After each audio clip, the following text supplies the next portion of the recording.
Hello बच्चों, welcome back. और आज हम करने वाले हैं ओम्स लॉ। ओम्स लॉ को समझने के लिए सबसे पहले हम एक एक्टिविटी करके देखते हैं बच्चों। ठीक है।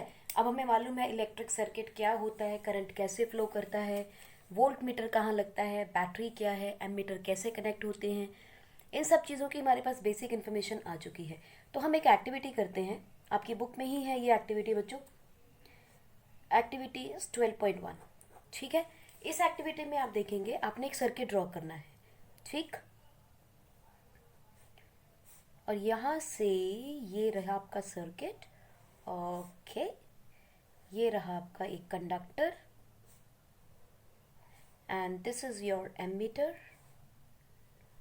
And this is your key. मैंने आपको पहले बताया अगर बीच में डॉट है तो यानी कि क्लोज्ड की है, यानी सर्किट कंप्लीट है। तो आप सोच रहे हो यहाँ तो कंप्लीट नहीं है, अभी कंप्लीट हो जाता है। Look at it. हमने क्या किया, हमने कुछ बैटरी ली यहाँ,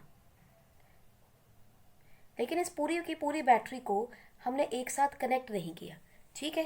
late us mark it as V, then V1, then V2, then V3। चलो V1, V2, V3 and V4 mark कर लेते हैं। ठीक। और हमने कहा था एमीटर जो होता है बच्चों वो कनेक्ट कहाँ होता है, पॉजिटिव टर्मिनल के साथ और नेगेटिव टर्मिनल के साथ। ये देखिए, ये आया सीधे रास्ते पॉजिटिव और इस रास्ते जाएंगे तो ये हो जाएगा नेगेटिव। करेक्ट। इस वायर को हमने नाम दे दिया, late us say V say X and Y. ठीक। वोल्ट मीटर हमने कहा है it is always connected in parallel to the conductor. ये लीजिए पैरेलल कनेक्ट कर दिया। पैरेलल का मतलब एक ही स्टार्टिंग पॉइंट और एक ही एंडिंग पॉइंट। देखो अगर इन दोनों पॉइंट्स को मैं स्ट्रेच करूं तो ये कभी मिलेंगे नहीं, they will be all parallel to each other. Expand करके देख लो आप चाहे। ये रहा आपका वोल्ट मीटर और इसको एक्सपैंड किया मैंने तो ये देखिए ये रही आपकी वायर एक्स वाई, है ना। तो आप देखिए इस पॉइंट के ऊपर कहीं पर भी ये आपस में मीट नहीं करेंगे। There have one single starting point and the one single ending point. इसके बारे में और बात करेंगे जब हम सीरीज पैरेलल कॉम्बिनेशन की बात करेंगे। सो ये रहा voltmeter, positive terminal battery का, इसका भी पॉजिटिव, इसका नेगेटिव है तो it has to be connected in negative of battery. Don't find it difficult कि ये नेगेटिव है तो ये पॉजिटिव है तो गड़बड़ हो गया। नो, ये negative is going to connect with the connective of battery, ये negative is going to get to connective of battery. Opposite plus रहेगा। ठीक। ये हमारा रेजिस्टेंस हो गया। दिस रेजिस्टेंस, चलो इसको हम कुछ नाम दे देते हैं, आर नाम से दे देते हैं। और हमने कहा करंट कैसे फ्लो करता है सर्किट में, पॉजिटिव से नेगेटिव। अब ऐसे तो जाएगा नहीं, current has to flow in this direction like this. Correct, like this it will be flowing like this. So now experiment में हमने करना क्या है बच्चों, सबसे पहले हमने क्या किया, हमने सिर्फ V1 के साथ कनेक्ट कर दिया। Let us like this. हमने सिर्फ V1 के साथ कनेक्ट किया। This was my case number 1। ठीक है। जब V1 से कनेक्ट किया, बैटरी कनेक्ट कर ली मैंने वोल्टेज की और करंट की, यानी एमीटर के अंदर, इन एमीटर, और V इन वोल्ट मीटर। इन दोनों की वैल्यू कैलकुलेट कर दी इन वोल्ट एंड एम्पियर। करेक्ट। एक टेबल बना लिया अपने लिए मैंने और इनकी वैल्यूज कनेक्ट करनी शुरू की। अब ये तो चेंज नहीं ना कर रहे बच्चों, इसमें कोई चेंज नहीं है। तो हम पहले क्या कर रहे हैं, नंबर ऑफ सेल्स देख लिए, नंबर ऑफ सेल्स भी देख लिए। अब देखो सेल्स का मतलब ये वाला, एक सेल कनेक्ट किया, ओके, तो हमारे पास कुछ वैल्यू आ जाएगी। Let us say the value comes, and arbitrary example ले रहे हैं हम लोग। Let us say it comes out to be 10 volt and the current is 1 ampere. Assume कर लिया हमने, है ना। उसके बाद जब हमने नेक्स्ट सर्किट में बच्चों क्या किया, हमने सेकेंड सर्किट में हमने एक और एक दो, दो कनेक्ट कर दिए। करेक्ट। अब सेकेंड वाले में भी हमने काउंट किया तो नंबर ऑफ सेल्स कितने हैं, 2। और हमने देखा हमारी वोल्टेज कितनी हो गई, late us say it became 20 volt, it this became 2 ampere. एक और हमने सर्किट बनाया जिसके अंदर हमने 3 बैटरीज को कनेक्ट कर दिया। अब इस थर्ड केस के अंदर कितने सेल्स हैं बच्चों, 3 सेल्स। जब 3 सेल्स हैं तो हमने कहा कि let us say we found that voltage is coming out to be 30 volt and this is coming out to be 3 ampere. एक और सर्किट हमने बनाया बच्चों, हमने क्या किया, चारों सेल्स को हमने कनेक्ट कर दिया। This is my case number 4। और यहाँ टोटल बैटरीज कितनी है, सेल्स कितने हैं, 4। तो हमने यहाँ देखा कि वोल्टेज इस वोल्ट मीटर में कितनी रीडिंग आ रही है, 40 वोल्ट की। ठीक है। और इस एमीटर में कितनी रीडिंग आ रही है, लेट अस से 4 एम्पियर की। करेक्ट। तो इस एक्सपेरिमेंट में उन्होंने देखा क्या कि जैसे जैसे हम बैटरी यानी कि सेल की वैल्यू को चेंज कर रहे हैं तो कहीं ना कहीं हमारी इन दोनों की वैल्यूज़ में फ़र्क आ रहा है, लेकिन इसमें कुछ चेंज नहीं होता। ये अगर सेम रहे, ये अगर सेम रहे तो ये दोनों आपस में डायरेक्टली वेरी कर रहे हैं, करेक्ट। सो हमने देखा अगर हम एक ग्राफ बना ले बच्चों, वोल्टेज टू करंट ग्राफ अगर हम बनाते हैं, voltage in volt, current in ampere, अगर हम ग्राफ बनाएं और इनको प्लॉट करना चाहें 10, 20, 30, 40, देन 1, 2, 3, 4, तो you will find that there is a linear graph, straight line graph बनता है, करेक्ट। ये देखो, okay I am not using a scale so थोड़ा सा, okay, it comes out to be straight line graph. और हमने class 9 में भी पढ़ा था कि स्लोप ऑफ द ग्राफ जो है वो उनका रिलेशनशिप देती है, what is that, v upon I, y axis upon x axis is given by the slope. ये हमने क्लास 9 में मोशन चैप्टर में देख रहे हैं, correct. So it means v जो है it has a direct relationship with current, v बढ़ता है तो i भी बढ़ रहा है, करेक्ट। और इस एक्सपेरिमेंट को करने वाले हमारे साइंटिस्ट कौन थे बच्चों, ये थे हमारे एक साइंटिस्ट जिनका नाम था जॉर्ज साइमन ओम। जॉर्ज साइमन ओम, इन्होंने ये एक्सपेरिमेंट कंडक्ट किया था अपनी लैब के अंदर, and then he deduced that voltage is directly proportional to current provided conducting wire remains same। हमने देखो एक्स वाई जो हमने जिसका नाम आर दिया उसको तो चेंज नहीं किया बच्चों। उन्होंने अपने इस एक्सपेरिमेंट में ये जो वायर ली थी, इस वायर को लिया था उन्होंने नाइक्रोम का, और नाइक्रोम बच्चों एक अलॉय है। किसका अलॉय है ये है अलॉय आयरन का, निकल का, क्रोमियम का और मैग्नीज का। It's an alloy of iron, निकल, chromium and manganese.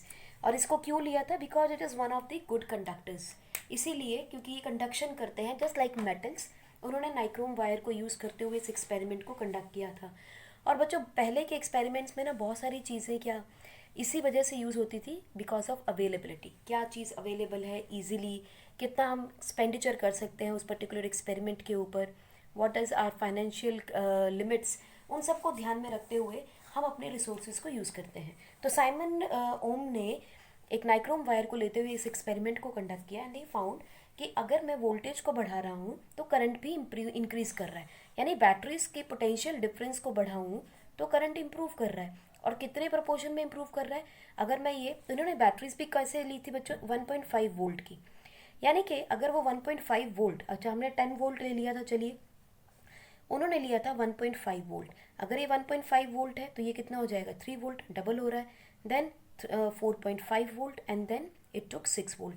Then he found कि करंट भी उसके रेशो में ही इंक्रीज कर रहा था, there was not much change. So these are the values taken by the scientist, और ये हमने एज्यूम की थी लेट, ठीक है। सो हम यहाँ पे भी लगा सकते हैं वैसे, this is 1.5 volt, this is 3 volt, this is 455 and then 6 volt, क्योंकि 4 बैटरीज लिए हैं, 4 सेल्स लिए हैं उन्होंने, ईच ऑफ 1.5 वोल्ट। तो उन्होंने देखा कि अगर मैं वोल्टेज को बढ़ा रहा हूँ 1.5 से 3, 3 से 3.4.5, 4.5 से 6, यानी इंक्रीज कर रहा हूँ इन इक्वल रेशो, तो करंट भी इक्वल रेशो में बढ़ रहा है। तो आपको क्लास 9 के टॉपिक से याद होगा, just like uniform motion, equal distance in equal time, और यहाँ पे क्या हो रहा है, equal voltage and equal current produced, ठीक है। So he deduce that voltage is directly proportional to current provided something is constant, what is that constant, R, ठीक। So he said V is equal to I into R, where this R stands for resistance and is constant, so we can say, अगर कोई पूछता है what is Ohm's law, so Ohm's law is V is equal to IR, this is my Ohm's law, correct। अब हमें जानना है, voltage के बारे में हम जानते हैं, करंट के बारे में जानते हैं, हमें एक नई चीज़ पता चली है आर। चलिए आर के बारे में जानते हैं, which is very interesting to know. R क्या है बच्चों? R is a constant value और the R is a constant for any given metallic wire at a given temperature। एक पर्टिकुलर टेम्परेचर के ऊपर किसी भी मेटालिक वैल्यू वायर की एक कांस्टेंट वैल्यू निकलती है विच इज कॉल्ड रेजिस्टेंस। ये उस वायर की रेजिस्टेंस कहलाती है। ठीक है, अब आप सोचोगे रेजिस्टेंस का मतलब क्या है, लेकिन होती क्या है ये? तो रेजिस्टेंस बच्चों क्या होता है, आप देखो जैसा कि इसका नाम है रेजिस्टेंस, करंट के फ्लो को ये रोकती है। सो इट इज़ अ बैरियर। लेकिन एक हर एक कंडक्टर की अपनी अपनी प्रॉपर्टी होती है। Like you have studied conductors, you know there are certain insulators and few are semiconductors. माने कितना करंट के फ्लो को रोकता है, जो जितना रोकेगा उसकी रेजिस्टेंस उतनी ज़्यादा होगी, वो उतनी ही कंडक्टेंस कम देगा। ठीक, so R is what?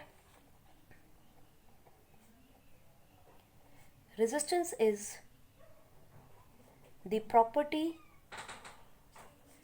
of a conductor to resist the flow of charges through it या flow of current through it, correct? Denoted by capital R। SI unit of resistance क्या रहेगी? वही जो इसके साइंटिस्ट का नाम है। SI unit of resistance is ohm, denoted by a Greek word omega. ठीक है, denoted by omega, correct? So if I want to know what is R, R is equal to V divided by I. So what is V? We know that unit of voltage is volt and that of ampere is current is ampere. So अगर मुझे ये बताना हो कि 1 ओम is equal to what, तो I will say जब 1 volt का difference या 1 वोल्ट का पोटेंशियल डिफरेंस सर्किट में 1 एम्पियर करंट को जाने की इजाज़त दे, उसे हम क्या कहेंगे? उस कंडक्टर की रेजिस्टेंस को हम क्या कहेंगे? 1 ओम। तो एक बार डेफिनेशन देखते हैं इसकी कैसे लिखनी है। सो हाउ टू डिफाइन 1 ओम? अगर इसके डेफिनेशन आए तो हम क्या लिखेंगे? When potential difference across two ends of a conducting wire or a conductor, आप कुछ भी लिख सकते हो, of a conducting wire is 1 volt and the current passing through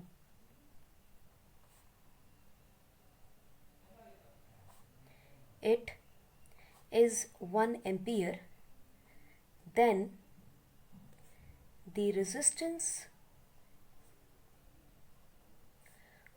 R of the conductor or the conducting wire is said to be 1 ohm, that is 1 omega, correct? So 1 ohm is equal to 1 volt upon 1 ampere, simple। यहाँ से देखो हमने लिखा V is equal to IR, we can also say R is equal to V upon I, also we can say I is equal to V upon R। हमें तीनों relation numericals में और आगे बहुत ज़्यादा यूज़ करेंगे। आपको इन तीनों रिलेशन के साथ अपने आप को बहुत अच्छे से फेमिलियर कर लेना है।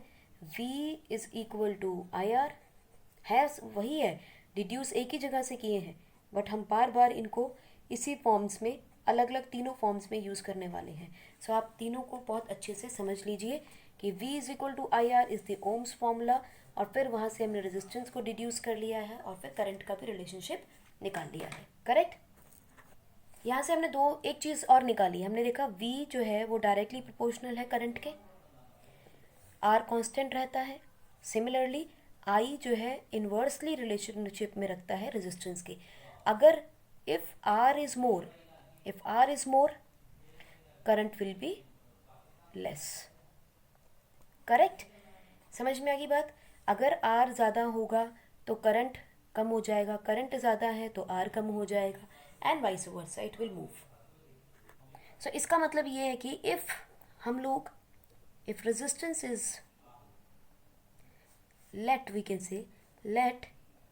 if resistance is doubled, ठीक है, इनवर्स रिलेशनशिप है.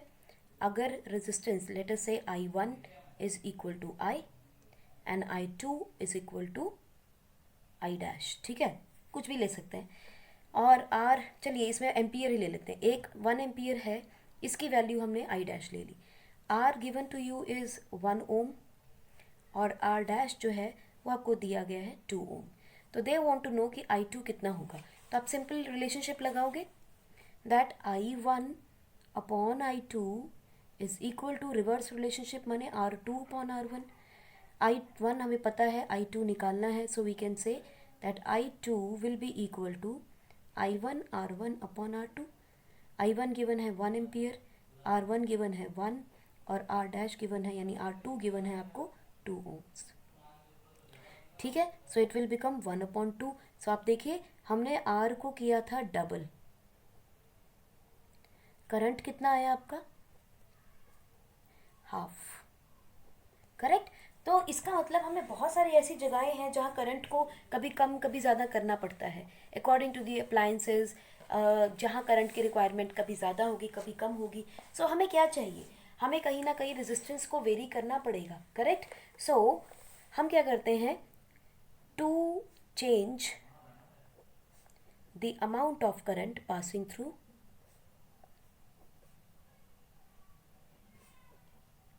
क्योंकि बैटरी तो हमने लगा दी.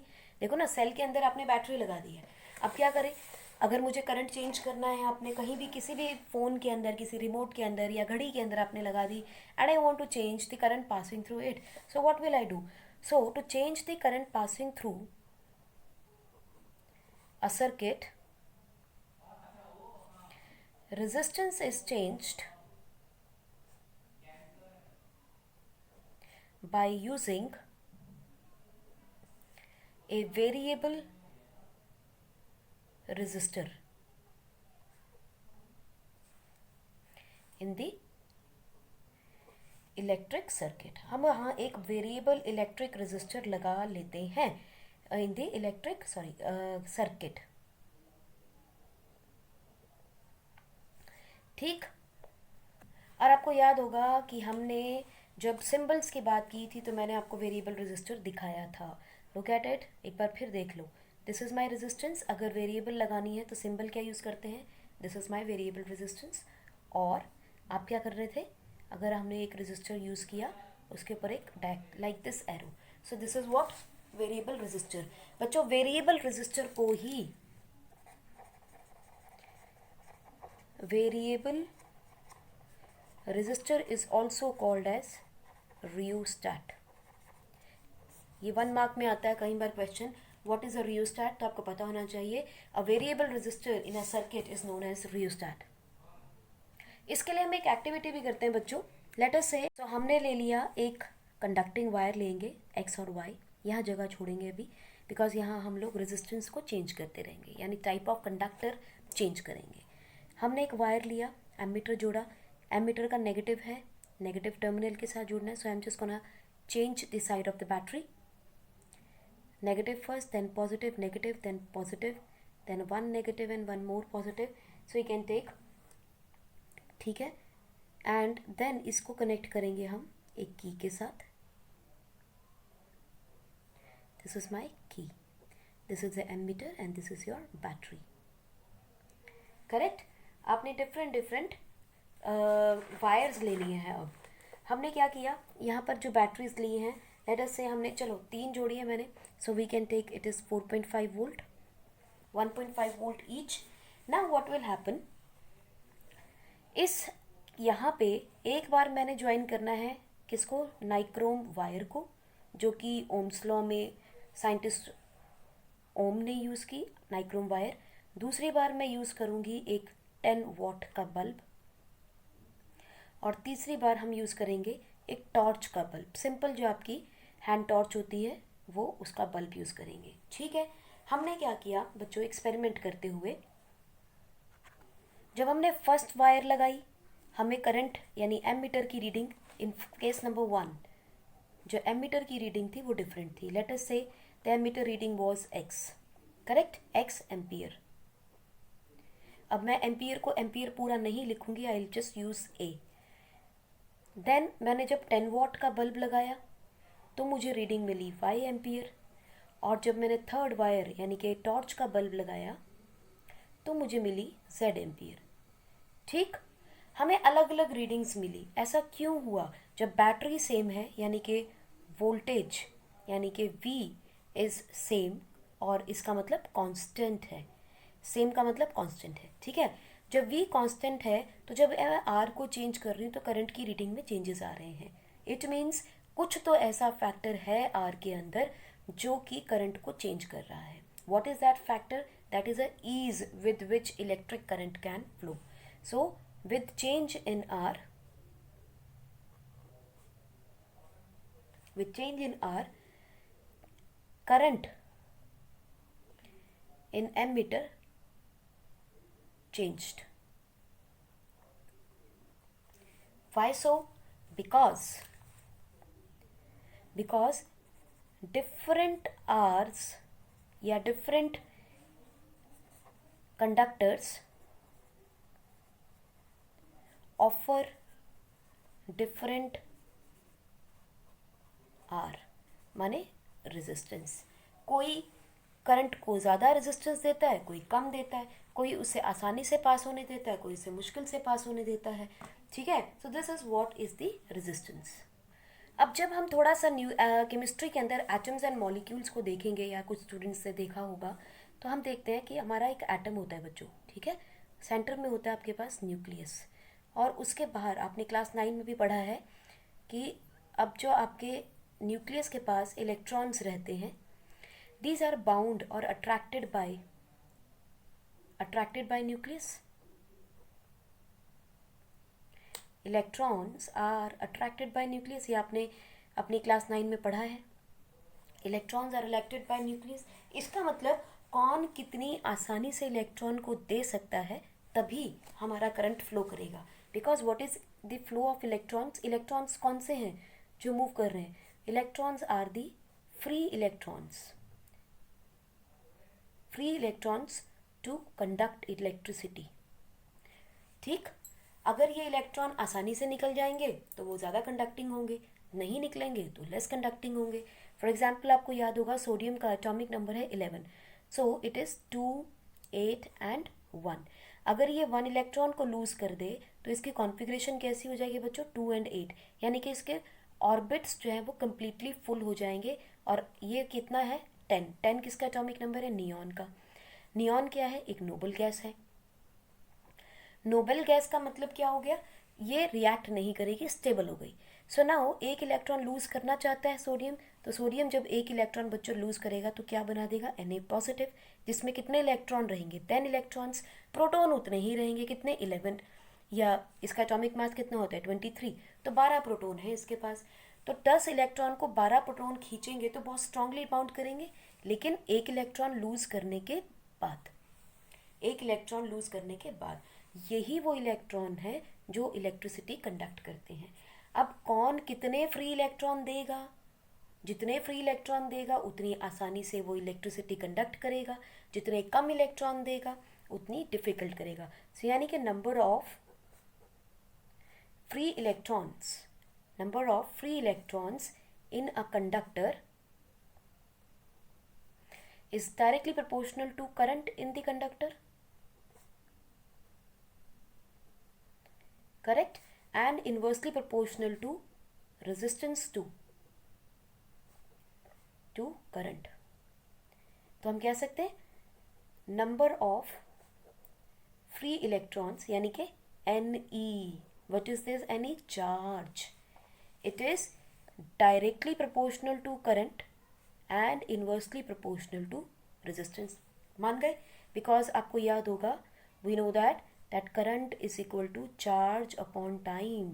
तो देखिए चार्ज अपॉन टाइम यानी डायरेक्ट रिलेशनशिप है, दोनों न्यूमरेटर में डायरेक्ट रिलेशनशिप है, और आई के इन्वर्स में होता है आर, तो क्यू के भी इन्वर्स में होगा. सो जितना ज़्यादा रेजिस्टेंस होगा उतना कम चार्ज मिलेगा, यानी कि उतने कम फ्री इलेक्ट्रॉन्स होंगे, जितने कम फ्री इलेक्ट्रॉन्स होंगे उतना कम इलेक्ट्रॉन करंट होगा. सिंपल है. सो इसका मतलब जो कंडक्टर्स होते हैं बच्चों, कंडक्टर्स हैव फ्री इलेक्ट्रॉन्स. ठीक. Insulators do not have free electrons, correct? And semiconductors have less number of free electrons than conductors. उसमें होते हैं लेकिन कंडक्टर से ज़्यादा नहीं, कंडक्टर से काफ़ी कम रहते हैं. तो आप यहाँ कह सकते हो ना, कंडक्टर्स के अंदर रेजिस्टेंस कैसी होगी? कम. यहाँ पे क्या होगी? इसमें कंडक्टर में फ्री इलेक्ट्रॉन है ही नहीं, तो इसका मतलब इसकी रेजिस्टेंस होगी हाई. मान गए बात को? इसकी क्या होगी? Moderate, between conductors and insulators. Got it? So अब हम देखते हैं कि ये जो रेजिस्टेंस है और किन किन चीज़ों पे डिपेंड करेगी, क्योंकि हमने अभी तो बता दिया नंबर ऑफ़ फ्री इलेक्ट्रॉन्स पे डिपेंड करती है. Number of free electron depend करता है न्यूक्लियस क्या है वो कितनी स्ट्रांगली इलेक्ट्रॉन को पकड़ के रखता है. अगर इलेक्ट्रॉन को न्यूक्लियस पकड़ के रखता है तो नंबर ऑफ़ इलेक्ट्रॉन कम हो जाएंगे. अगर नंबर ऑफ़ इलेक्ट्रॉन कम है, कंडक्टेंस कम हो जाएगी, रेजिस्टेंस ज़्यादा हो जाएगी. ठीक है. सो जितने ज़्यादा इलेक्ट्रॉन फ्री होंगे उतनी कम रेजिस्टेंस होगी और उतना ही अच्छा कंडक्ट होगा. तो अब देखते हैं ये रेजिस्टेंस किस किस चीज़ पे डिपेंड करती है. इसके लिए भी बच्चों हम एक एक्टिविटी करते हैं. इस एक्टिविटी में आप देखेंगे विच इज़ 12.3, हमने यहाँ पर रेजिस्टेंस को अलग अलग तरीके से चेंज किया है. कभी हम उसकी लेंथ छोटी करेंगे, कभी उसकी हम डायामीटर बढ़ा देंगे. ठीक है. कभी उसका टाइप तो हमने चेंज करके देख ही लिया अपनी लास्ट एक्टिविटी में. अब हमने देखना है उसकी लेंथ चेंज करें या उसका डायमीटर चेंज करके देखते हैं, थिकनेस चेंज करके देखते हैं क्या कुछ चेंजेस मिलते हैं हमें. ठीक है. तो चलिए, इलेक्ट्रिक करंट है तो सर्किट तो बनेगा ही. हम फिर से एक सर्किट बना लेते हैं. लेट अस से this is one positive and negative. एक ही बैटरी लेते हैं, कोई ज़रूरत नहीं ज़्यादा लेने की. एक सेल ले लिया, नेगेटिव एंड देन पॉजिटिव, और ये रही हमारी की. ये तो तीनों चीज़ें चाहिए ही हैं आपको सर्किट के अंदर, इसके बिना सर्किट नहीं बनेगा आपका. So this is your voltage और बैटरी यू कैन से, और cell. Potential difference given by the cell. ठीक. अब हमने क्या किया, यहाँ पे बच्चों x और y को खाली छोड़ दिया. ठीक. अब इसके अंदर मैंने क्या करना है, डिफरेंट वायर्स लेनी है. पहले में मैंने क्या किया, एक वायर ले ली नाइक्रोम की. This is the nichrome wire, simple nichrome wire ले ली जिसकी लेंथ थी लेट अस से L. करेक्ट. और मैंने क्या किया, यहाँ पर एक टेबल बना लेते हैं. लेंथ और फिर कैरेक्टरिस्टिक्स हम बात करेंगे R के बारे में. Then we will talk about ammeter, यानी कि करंट की रीडिंग के बारे में. हम दो ही का रिलेशनशिप देख रहे हैं. तो पहले में हमने लेंथ जो है वो L ले लिया और करंट की रीडिंग नोट कर ली. Let us say it comes out to be say x ampere. ठीक है. हमने फिर क्या किया, इसी वायर को हमने, ये फर्स्ट वायर है हमारी जिसकी लेंथ है L. फिर हमने क्या किया, इसी x और y के साथ हमने इसकी लेंथ डबल कर ली. ठीक है. हमने यहाँ से ली वायर, लंबी कर ली और यहीं आके ज्वाइन करके ये x बना दिया, ये वायर बना दी y. तो यहाँ से हमने सर्किट को कनेक्ट कर दिया लाइक दिस. ठीक है. ये हमने यहाँ कनेक्ट कर लिया. This is my second wire. यहाँ लेंथ कर दी हमने 2L. हमने देखा मेरी रीडिंग क्या आई है, let us say the current has change definitely because resistance में चेंज आ रहा है, तो y हो गई. ठीक है. This is my second case. Third case के अंदर बच्चों हमने क्या किया, हमने इस वायर की थिकनेस बढ़ा दी. मैंने पतली वायर ना लेके थोड़ी मोटी वायर ले ली. ठीक है. I have increase the thickness. So third में आप देखो, I have increase the thickness. Thickness का मतलब बच्चों, आप देखोगे वायर की थिकनेस बढ़ाओगे, अगर एक वायर ये है और एक वायर ये है, इसकी थिकनेस बढ़ी, इसका मतलब डायामीटर आपने इंक्रीज कर दिया, या यूँ कहो area of cross section increase कर दिया, करेक्ट। और ये सर्कुलर वायर है, हम जितनी भी वायर देखते हैं गोल ही देखते हैं मोस्टली, तो ये सर्कुलर वायर है, तो एरिया ऑफ क्रॉस सेक्शन जो है वो एरिया किसका ले लोगे आप, सर्कल का। सर्कल का एरिया ऑफ क्रॉस सेक्शन बच्चों क्या होता है, पाई आर का स्क्वायर, ठीक है। चलिए, तो थिकनेस इंप्रूव कर दी, यानी कि हमने इसका डायामीटर बढ़ा दिया, तो मैंने देखा मेरे जो रीडिंग आई वो चेंज हो गई, जेड हो गई। नेक्स्ट मैंने क्या किया बच्चों, मैंने इस वायर को ही चेंज कर दिया। Instead of taking nichrome I have taken copper wire. In fourth case I am taking copper wire, ठीक। इस कॉपर वायर को जब मैंने लिया, मैंने देखा अरे ये तो करंट फिर चेंज हो गया, दिस इज द कॉपर, तो करंट चेंज हो गया। लेट अस से यू कर लेते हैं, चलो यू एम्पियर हो गया, या कोई भी एम्पियर लगा लिया, ठीक है।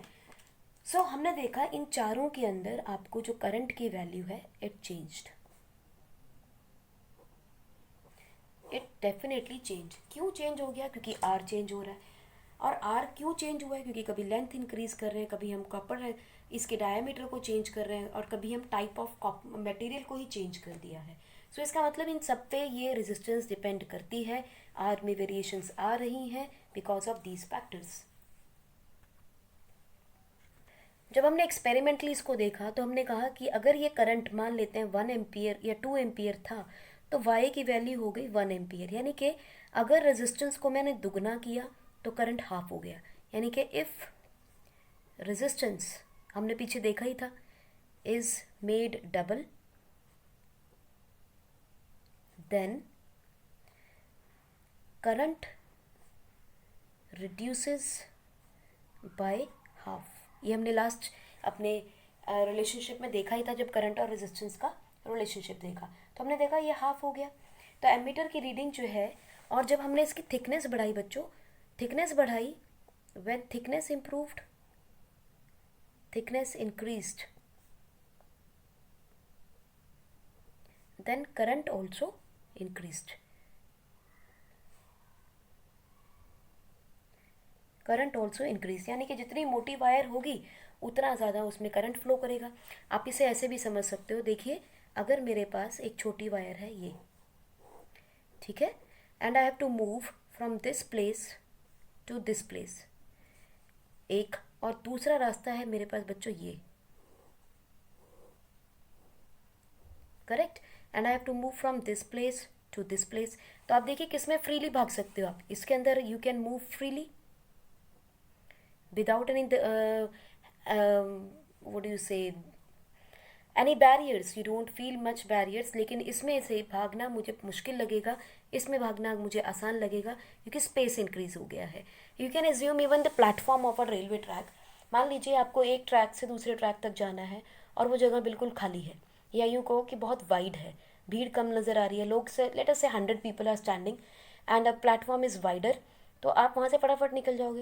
लेकिन अगर वही रास्ता थोड़ा छोटा हो जाए, प्लेटफॉर्म थोड़ा टाइट हो जाए, विड्थ कम हो जाए, you will take long time to run, because आपको रेजिस्टेंस ज़्यादा मिलेगी, क्योंकि people are standing on in the way. तो सिमिलरली यहाँ पे भी क्या आ रहा है, सिंपल मेथड है, मैथमेटिक्स है, आपकी सिंपल लॉजिक है कि विड्थ बढ़ी है, करंट इजीली मूव कर पा रहा है। दूसरा कंडीशन आप ये देखिए बच्चों, मान लीजिए this is the size of your platform, आपका एक प्लेटफॉर्म है लेट अस से 100 मीटर का, और दूसरा प्लेटफॉर्म है same length, same width and everything, distance is 20 meter. किस में मेरा एफर्ट ज़्यादा लगेगा, अनडाउटेडली मेरा एफर्ट जो है वो बी में ज़्यादा लगेगा, बिकॉज लेंथ इज़ मोर, है ना, this length is almost twice. So इसका मतलब जितना ज़्यादा डिस्टेंस मुझे ट्रैवल करना पड़ेगा, उतनी मुझे रेजिस्टेंस भी फॉलो करनी पड़ेगी, इतने बैरियर्स को क्रॉस करना पड़ेगा। सो इसका मतलब यहाँ पे रेजिस्टेंस ज़्यादा हो जाएगी, जब रेजिस्टेंस ज़्यादा होगी तो करंट भी कम हो जाएगा, more the resistance lesser the current. अब यहाँ देखिए रेजिस्टेंस यहाँ पे लेट अस से आर है और यहाँ पे आर डैश है, तो we know that R dash is less than R, तो definitely current will be more. तो यहाँ से हमें पता चल गया कि रेजिस्टेंस जो है, अगर लेंथ बढ़ती है तो रेजिस्टेंस भी बढ़ती है, इसका मतलब डायरेक्टली प्रोपोर्शनल हो गई। दूसरी हमने देखी अगर उसकी थिकनेस बढ़ती है यानी कि एरिया ऑफ क्रॉस सेक्शन बढ़ता है तो इसका मतलब तो रेजिस्टेंस कम हो जाती है, तो इन्वर्सली प्रोपोर्शनल हो जाती है।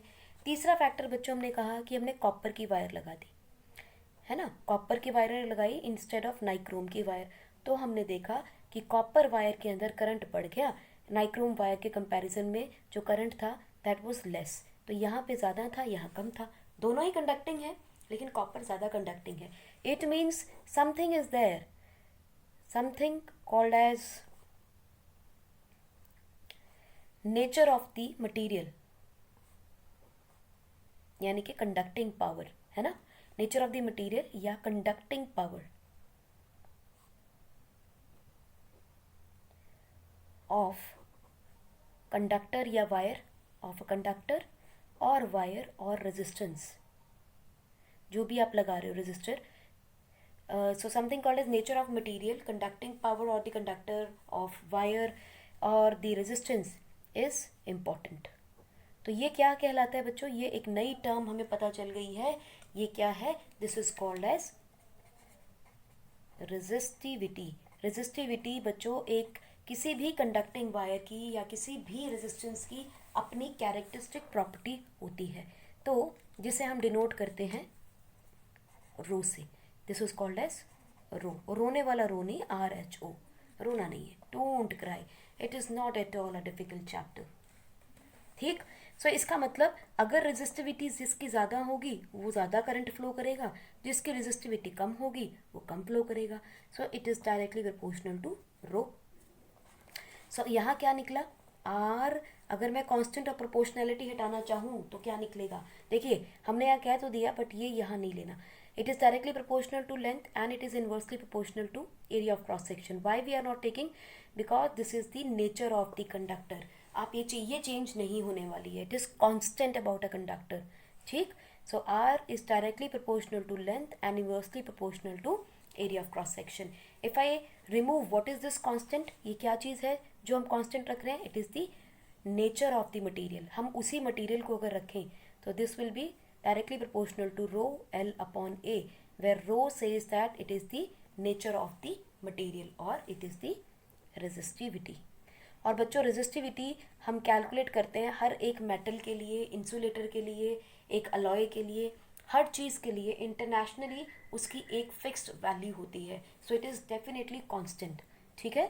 सो अगर आपसे पूछते हैं कि रेजिस्टिविटी क्या होता है तो आप डिफाइन कैसे करोगे,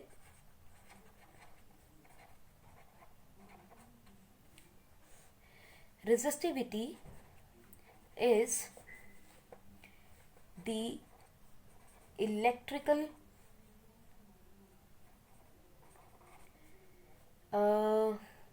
property of a material of the conductor, of material of the conductor। Conductor किस चीज़ से बना है उसकी एक इलेक्ट्रिकल प्रॉपर्टी होती है, ठीक है। और रेजिस्टिविटी को ही बच्चों कई बार अलग अलग नामों से दे दिया जाता है एग्ज़ाम में, तो आप कंफ्यूज नहीं होना, रेजिस्टिविटी को ही हम स्पेसिफिक रेजिस्टेंस भी कहते हैं, इसी को स्पेसिफिक स्पेशल रेजिस्टेंस भी कहते हैं और इसी को इलेक्ट्रिकल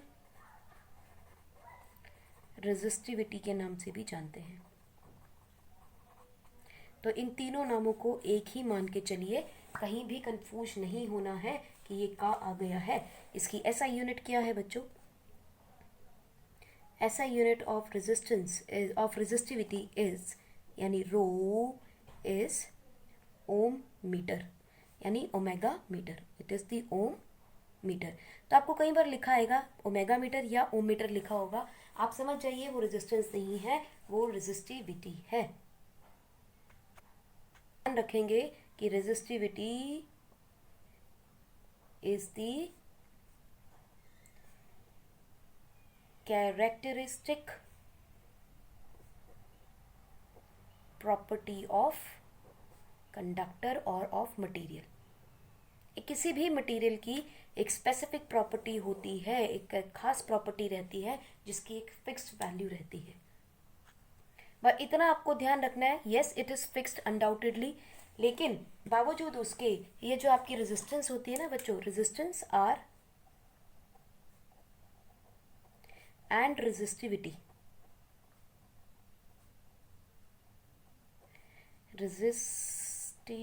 ओके, रेजिस्टिविटी यानी आर और रो, ये दोनों ही vary with temperature, vary with temperature.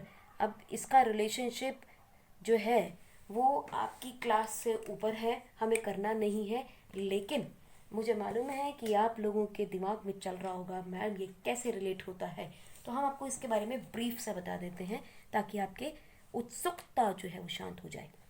देखिए करना क्या है, हमने बात की थी हमारे पास एक न्यूक्लियस होता है और उसके बाहर एक आउटर शेल रहती है जिसके अंदर इलेक्ट्रॉन्स रहते हैं, करेक्ट।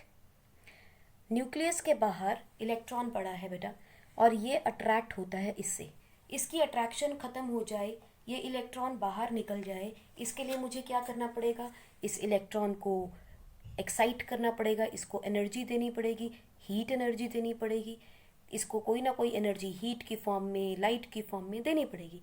अगर मैं इसको एनर्जी दे दूँ ये अपनी जगह पे वाइब्रेट करना शुरू कर देता है, it will start vibrating up and down, ठीक है। और इसमें इतनी एनर्जी आ जाती है, it want to move out, wants to move out. तो हमें इतना टेम्परेचर इसका बढ़ाना पड़ता है ताकि ये इतनी एनर्जी ले ले कि ये जो फोर्स ऑफ अट्रैक्शन है उसको ख़त्म कर दे। सो आप लिख सकते हैं that amount of energy given to outermost electrons to become free in the form of temperature, in the form of temperature, ठीक है। amount of the energy given to outermost electrons to become free,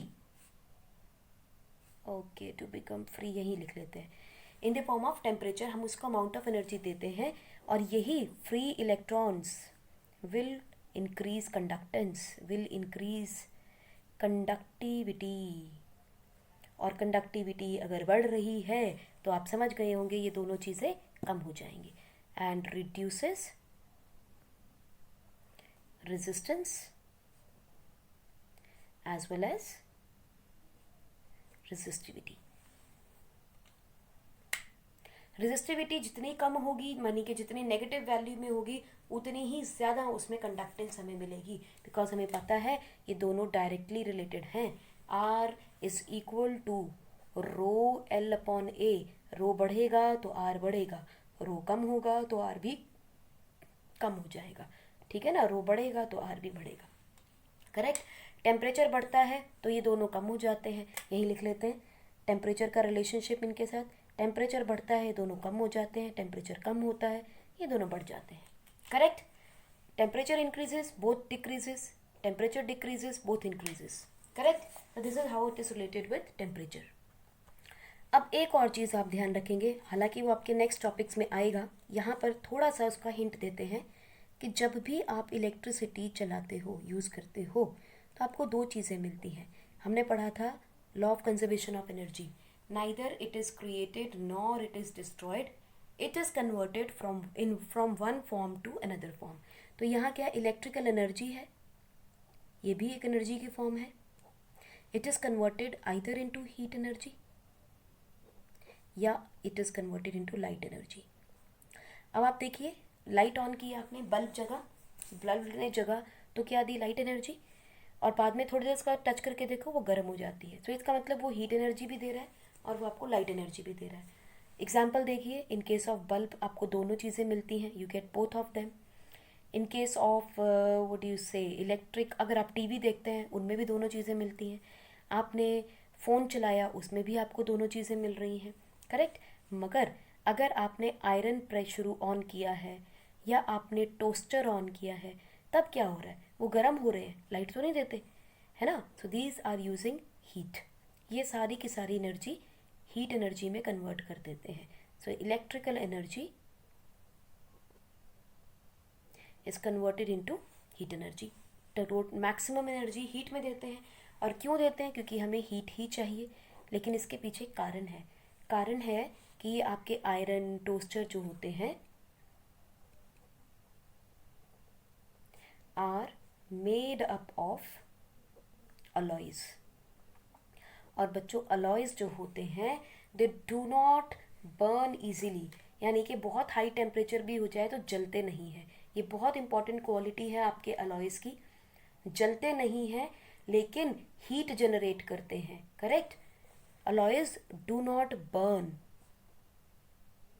but generate huge amount of heat. इसीलिए हम press करने के लिए बहुत तेज़ गर्म प्रेस चाहिए होती है, तो हम वहाँ अलॉय यूज़ करते हैं in the form of your filament. Press के अंदर फिलामेंट होता है, टोस्टर में फिलामेंट होते हैं। करेक्ट? आप इसको ऐसे भी देखिए, जब आपको धक्का मुक्का लगता है, ठीक है, आपको कुछ काम करने से रोका जाता है तो आपको गुस्सा आता है। भाई गुस्सा आएगा तो तमतमाओगे, हीट एनर्जी दोगे। लेकिन अगर आपको रोका ना जाए, आपको बोला जाए जो आपका मन करे वो आप कर लो, then you are happy, then you radiate energy, you radiate light energy, आपके चेहरे पे चमक आ जाती है। लेकिन यही अगर आपको रोक लिया जाए तो आपका चेहरा तमतमा के लाल हो जाता है, because resistance is more. Alloys के अंदर रेजिस्टेंस बहुत हाई होती है। एज अ रिजल्ट करंट जो है वो फ्लो करने की कोशिश करता है, लेकिन वो सारी की सारी एनर्जी अपनी कहाँ लूज करता है? हीट की फॉर्म में। इस हीट एनर्जी के बारे में हम आगे पढ़ेंगे। You will have a proper topic on it, heat energy के ऊपर बाय इलेक्ट्रिक करंट। लेकिन अभी के लिए सिर्फ इतना ही ध्यान में रखिए। चलिए थोड़ा सा इंटरेस्टिंग बनाते हैं टॉपिक को। बोरिंग हो गया आपका literature. Let's do some numerical. How much current will an electric bulb draw? क्या फाइंड करना है? हाउ मच करंट फाइंड कीजिए। विल एन इलेक्ट्रिक बल्ब, ये आपका क्या है? रेजिस्टेंस। करंट फाइंड करना है, रेजिस्टेंस। इलेक्ट्रिक बल्ब है। Draw from 220 volt source, volt given है, आपको पोटेंशियल डिफरेंस गिवन है। If the resistance of the bulb filament, अगर बल्ब फिलामेंट की रेजिस्टेंस कितनी है? 1200 ओम। अब आपको इलेक्ट्रिक बल्ब बताया है जो कि कांच का है, उसके अंदर एक फिलामेंट होता है, उस फिलामेंट की रेजिस्टेंस आपको बताई है। वो पूछता है करंट बताइए कितना होगा। चलिए पहले इस पार्ट को कंप्लीट करते हैं। एग्जाम्पल नंबर आपका है 12.3। हमें गिवन है voltage that is 220 volt. Current आपको फाइंड आउट करना है। रेजिस्टेंस आपको गिवन है 1200 ओम। तो मुझे लगता है इसको देखते समझ में आ गया होगा। What we have to do, we are going to find the solution with Ohm's law. V is equal to IR and I will be equal to V upon R. Voltage is given to you divided by resistance. आप यहाँ से easily calculate कर सकते हैं and you will get 0.18 ampere. Calculate करिएगा, you will get this answer. Next part देखते हैं इसमें क्या कहता है। How much current will an electric heater, अब बल्ब की जगह उसने हीटर ले लिया, माने यहाँ रेजिस्टेंस को चेंज कर रहा है वो, ठीक है। How much current will an electric heater coil draw from the same voltage 220 volt if the resistance of the heating coil is 100 ohm? 1200 थी पहले, ठीक है, तो करंट कितना ड्रॉ किया? अब 100 ओम हो गई है, पोटेंशियल डिफरेंस उतना ही है, करंट कितना ड्रॉ करेगा? तो बहुत सिंपल है, simple first part. Second part में उसने कहा वोल्टेज आपकी इसका सेम है, करंट फिर बताइए। अगर रेजिस्टेंस को मैं चेंज कर दूं 100 ओम, तो आप जानते ही हैं I is equal to V upon R, that is 220 upon 100, you will say it is 2.2 ampere. देखिए रेजिस्टेंस कम की तो करंट बढ़ गया, 100 ओम किया 2.2, रेजिस्टेंस बढ़ा दी करंट कम हो गया। So it is inversely proportional. Simple है। चलिए एक एग्जाम्पल और करते हैं। 12.4. The potential difference between the terminals of an electric heater is 60 volt. Potential difference between two terminal यानी positive and negative टर्मिनल के बीच में कितनी डिफरेंस है पोटेंशियल की? 60 वोल्ट। वोल्ट है तो मतलब आपको उसने बैटरी दे दी है। Of an electric heater, electric heater क्या है आपका? Resistance. When it draws a current of 4 ampere from the source, यानी कि अगर इतनी वोल्टेज है तो करंट इतना है। What current will the heater draw? देखिए हीटर को चेंज नहीं किया, रेजिस्टेंस कांस्टेंट रखी है। If the potential difference is increase to 120 volt, माने अब ध्यान से रखिएगा क्वेश्चन को दिमाग में। इलेक्ट्रिक हीटर पे कहता है जब 60 वोल्ट है तो इतना करंट आ रहा है, इसी हीटर के क्रॉस अगर वोल्टेज चेंज कर दूं 120 कर दी तो करंट कितना होगा। अब देखिए वोल्टेज डबल हो रही है तो करंट क्या हो जाएगा, डबल। सिंपल। चेक करते हैं क्वेश्चन में। Voltage he says it is 60 volt given है आपको। Current he says is 4 ampere and resistance he says we don't know, let us say it is R. Correct. R को और आप are मान लिया, आर ओम कर लेते हैं क्योंकि ये तो चेंज होना ही नहीं है। This is my case 1। Second case में क्या कहता है बच्चों, इसमें केस 1 केस 2 करके फाइंड करेंगे ना तो आसान हो जाएगा। तो केस 2 में क्या है, ही सेज आर में कोई चेंज नहीं है, आर इज सेम, लेकिन V1 कर लेते हैं। This is R1, this is R2। R2 और R1 में कोई चेंज नहीं है क्योंकि हीटर वही है। वोल्टेज में क्या किया मैंने, 120 वोल्ट कर दी। करंट बताइए क्या होगा। तो हमें मालूम है कि V is equal to I R by Ohm's law. आपको हमेशा रीज़न देना है कि आप ये क्यों यूज़ करते हैं, आपको बताना है। V is equal to I R which is the Ohm's law. अगर R चेंज ना करें तो R को हम ले लेते हैं V अपॉन I हो जाएगा। Now R1 V1 R1, R2 is equal to V2 upon I2। Correct. अब हमने क्या कहना है, इन दोनों को इक्वेट कर लेते हैं। इक्वेटिंग बोथ, हम इक्वेट ही क्यों कर रहे हैं, because R1 is equal to R2 is equal to R। So we will say V1 upon I1 is equal to V2 upon I2। क्या फाइंड करना है, मुझे I2 फाइंड करना है। ओके, फाइंड कर लेते हैं। So I2 is equal to V2 I1 upon V1. What is V2? Given to you 120 volt. I1 given है 4, V1 भी given है आपको 60, तो ये आ गया 2 which is equal to 8 amperes। खत्म क्वेश्चन, बहुत सिंपल है। चलिए एक क्वेश्चन और है आपका, एग्जाम्पल नंबर 12.5 देखते हैं। He says resistance of a metal wire of length 1 metre, आपको लेंथ गिवन है, इज 26 ओम, आपको रेजिस्टेंस भी गिवन है, एट 20 डिग्री सेल्सियस, टेम्परेचर भी गिवन है। If the diameter of the wire is 0.3 mm, diameter given है, ध्यान रखिएगा। What will be the resistivity of the metal, आपको रो फाइंड आउट करना है, एट दैट टेम्परेचर, यानी टेम्परेचर इज नॉट चेंजिंग। पहले हम यहीं तक कंप्लीट करते हैं इस क्वेश्चन को, नेक्स्ट पार्ट बाद में देखते हैं। So he is saying R is equal to 26 ohms, length is given to you 1 meter, temperature is 20 degrees Celsius, it is not going to change, and the diameter of the wire is given 0.3 mm। बच्चों यहाँ एक चीज़ ध्यान रखिएगा, when we write R is equal to rho L upon A, क्योंकि wire circular है, ठीक है, तो हम इसका क्या फॉर्मूला बनाते हैं, rho L upon pi R का square. Correct, rho L upon pi R का square, because pi R square is the area of cross section of circle, area of circle लेना है। अब अगर मुझे डायामीटर गिवन है तो मैं या तो यहाँ पर कैलकुलेशन करूँ या इसी फॉर्मूले को मॉडिफाई कर सकते हैं। आर की जगह आप डी ले लेंगे, rho L upon pi, R की जगह डी लेंगे तो क्या होएगा, D upon 2 is the value of R, इसको आप स्क्वायर करेंगे, सो इट विल बिकम 2 पर जाएगा 4 रो एल अपॉन पाई डी का स्क्वायर। करेक्ट। या तो आप यहाँ कन्वर्जन कर लीजिए या आप डायरेक्ट ये फॉर्मूला अप्लाई कर दीजिए, आप जैसा कन्वीनियंट समझते हैं वैसा कर सकते हैं, लेकिन ध्यान रखिए आपको 99% आपको सर्कल ही मिलेगा। कोई रेयर चांस हुआ, कोई कॉम्पिटिशन्स आ जाए तो उसमें वो चेंज कर सकते हैं टाइप ऑफ वायर, कि वो सर्कुलर नहीं है जी, रेक्टेंगुलर है जी, ट्रायंगल है, तब आपको उसका एरिया लेना पड़ेगा। That is a later on story. अभी के लिए आप सिर्फ इतना याद रखिए, आपके क्वेश्चंस जो आएंगे वो सर्कुलर वायर पे आएंगे, ठीक है। सो आप इन फॉर्मूले को ध्यान रखेंगे, rho is equal to R is equal to rho L upon A, area of cross section की जगह आप पाई आर स्क्वायर लेंगे, अदरवाइज अगर डायामीटर गिवन है तो कन्वर्ट कर लीजिए। मैं यहाँ कन्वर्ट करके दे रही हूँ आपको, डायामीटर गिवन है, so I will say 0.3 upon 2 millimetre है, I want it in metre, into 10 to the power millimetre 3 -3 metre आ गया आपका, मिलीमीटर है -3 हो जाएगा। करेक्ट, तो रेडियस में मिल गया मुझे, यहाँ से हम कैलकुलेट कर चुके हैं हमारा रेडियस, सब वैल्यूज गिवन है, जस्ट वैल्यूज पुट करनी है और आंसर आपका निकल जाएगा। नाउ ही सेज इसमें उसने रेजिस्टिविटी ऑफ वायर की बात की है, लेकिन रो की वैल्यू आपको नहीं गिवन है, तो इसका मतलब what is he asking you to find, he is asking to find rho. ठीक, चलिए रो फाइंड करते हैं। रिलेशनशिप हमें लिखा ही है, R is equal to rho L upon A, so rho will be equal to R A upon L। Values put करते हैं।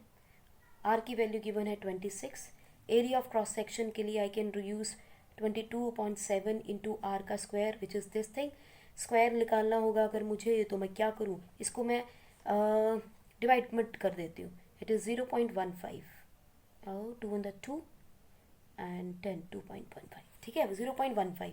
सो 0.15 into 10 to the power -3 का whole square divided by L is 1। ठीक, तो अगर आप इन वैल्यूज़ को calculate करेंगे तो you will get your value of resistivity which is going to be approximately 1.84 into 10 to the power -6 ohm metre. Correct, तो ये वैल्यू आपको मिल जाएगी रेजिस्टिविटी की। नाउ सेकेंड पार्ट क्या कहता है, using this table 12.2 predict the material of the wire. चलिए predict करते हैं मटीरियल को। 12.2 में क्या है, देखिए आपकी वैल्यू आई है 1.84 इंटू 10 to the power -6। तो देखिए अगर इंसुलेटर्स की देखोगे तो वैल्यू क्या है, देखो पॉजिटिव एक्सपोनेंट है, 10 to the power 14, 16, 17, कितनी हाई रेजिस्टेंस है, इसीलिए वो इंसुलेटर है। अलॉयज़ के देखिए केस में क्या है, -6 आती है, यूजुअली आपको -6 अलॉयज़ में मिल रही है, और हमारी वैल्यू क्या आई थी 1.84 इंटू 10 to the power -6। सो हमारा जो मटीरियल है, कंडक्टिव मटीरियल है, वो कहीं इसी में फॉल कर रहा था। लेकिन ये देखो मैग्नीज की वैल्यू क्या आ रही है, 1.84 into 10⁻⁻6 exact value. So the material that is being used is manganese. ठीक, ऊपर और जाएंगे तो देखिए इट इज़ बिकमिंग -8। तो रेजिस्टिविटी जितनी जितनी कम हो रही है उतने अच्छे कंडक्टर बन रहे हैं। Silver is the best conductor, next is copper and aluminium which is used mostly. ठीक है, so this is how you have to use the table. ध्यान ये रखना है जिसकी रेजिस्टिविटी की पावर माइनस में आ रही है वो कंडक्टर्स होंगे, जिसकी पॉजिटिव में आ रही है they will be moving toward the insulators. So अगर हमें उन्होंने कहा है टेबल देख के बताइए ये क्या मटीरियल है, तो we can say that one manganese is going to have 1.84 into 10 to the power 6 ohm metre at its resistivity की value. Correct, this is going to be the resistivity of manganese. एक question और देखते हैं बच्चों। A 4 ohm resistance wire is doubled on it. कई books में doubled on it है, कई बुक में फोल्डेड ऑन इट है, और कई बुक में सीधे ही कह दिया कि उसकी लेंथ जो है हमने हाफ कर दी है। ठीक है, सो प्लीज़ दोनों चीज़ों को समझने की कोशिश कीजिएगा। आपके बुक्स में शायद लिखा हो कि उसकी रेजिस्टेंस हाफ कर दी, लेंथ वायर की हाफ कर दी है। ठीक है, लेकिन कभी क्वेश्चन में आ जाए डबल्ड ऑन इट तो उसको कैसे समझना है। ये देखिए एक वायर है, मैंने इसको मोड़ा और इसको इसके ऊपर ही मूव कर दिया, यानी कि एक वायर को लिया मैंने और उसको फोल्ड कर दिया लाइक दिस। हम ऐसा समझ सकते हैं, लेट अस से this is my wire, this is my wire, मैंने क्या किया इसको फोल्ड कर दिया, I just folded on it. So this is what is doubled on itself, it is doubled on itself या फोल्डेड ऑन इट। सो अगर ये क्वेश्चन इस तरह से आए तो समझ जाइएगा कि लेंथ वो हाफ कर रहा है, डबल कर दिया है तो हाफ कर दिया। ही is saying calculate the new resistance of the wire. I hope you can solve this question, but चलिए हम इसको लिख लेते हैं।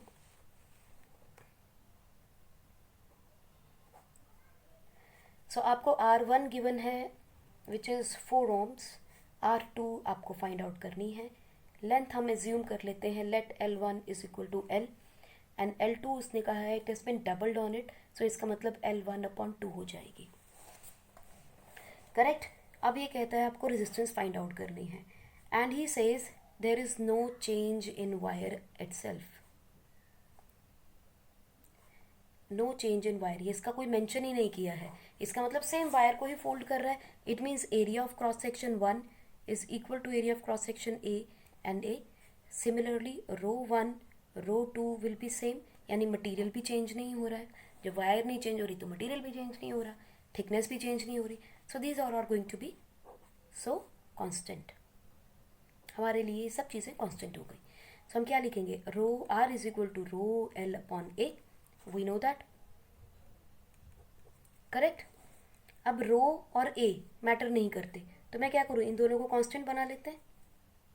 So what we can do is, हम यहाँ पे लिखेंगे, चलिए हम इसको अगर लिखें R1 is equal to rho one A1, मैं वैल्यूज पुट करके दिखाती हूँ आपको।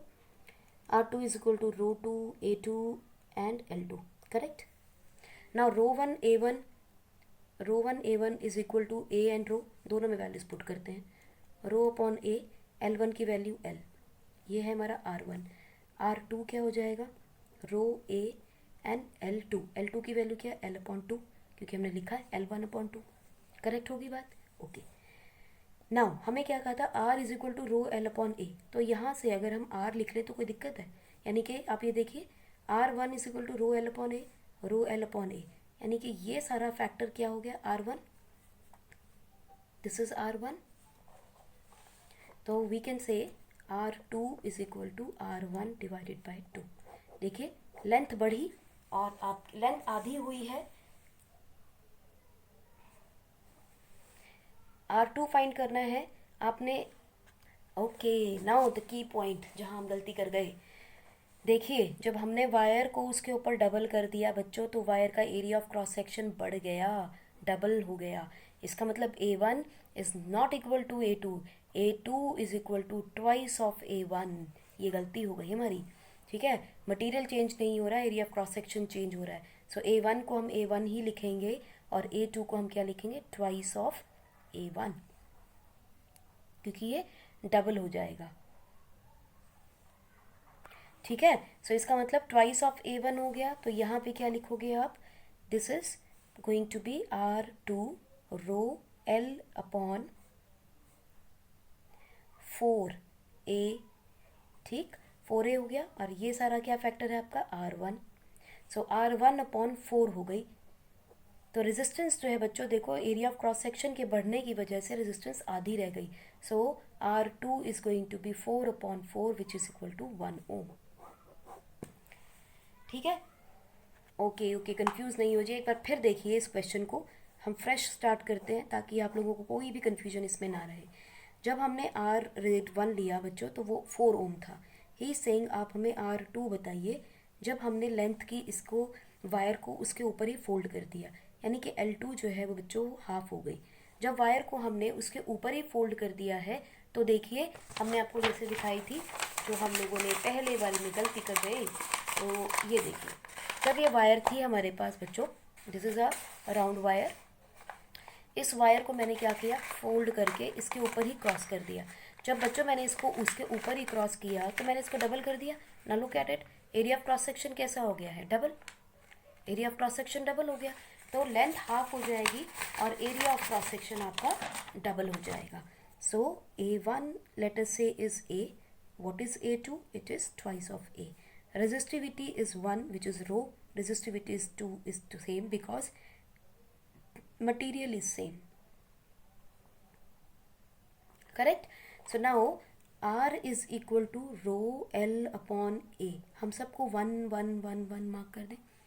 Similarly R2 is equal to rho 2 L2 upon A2, correct. Values put करते हैं क्योंकि इसकी वैल्यूज में तो कोई ज़्यादा चेंजेस है नहीं, हमें तो इसकी वैल्यू से मतलब है। रो 2 में कोई चेंज नहीं, वो रो 1 के बराबर है। L2 हाफ हो गई है तो L1 अपॉन 2 हो जाएगी और area of cross section double हो गया है तो ट्वाइस ऑफ A हो जाएगा। सो वी कैन से रो 1 L1 A1 इंटू 4, ये तीनों के तीनों क्या फैक्टर बना रहे हैं हमारा, R1। So R1 upon 4 is equal to R2, ये आ गया। एंड वी नो R2 की वैल्यू गिवन है हमें 4 ओम, तो we can say R2 is equal to R1 upon 4 और R1 will be equal to, sorry R1 given है, R2 will be equal to 4 upon 4 which is equal to 1 ohm. So R2 की value क्या आ गई, 1 ओम, it has become 1/4, ठीक। चलिए बच्चों आज के लिए इतना ही करते हैं। यू हैव सम होमवर्क, इन सारे क्वेश्चंस को दोबारा प्रैक्टिस कीजिएगा, इन टेक्स्ट क्वेश्चन ट्राई कीजिएगा, ना हो तो आप मुझे परेशान कीजिएगा, बताइएगा, जितना हो सके परेशान कीजिए ताकि आपको ये सारे सवाल समझ में आ जाएं, ठीक है बच्चों। आज के लिए इतना ही, शब्बा खैर, एंजॉय योर डे, मेरी तरफ से शब्बा खैर, क्योंकि इसके बाद अब हम आपसे मिलेंगे कल या परसों, ठीक है। So enjoy your day. Take care and stay safe.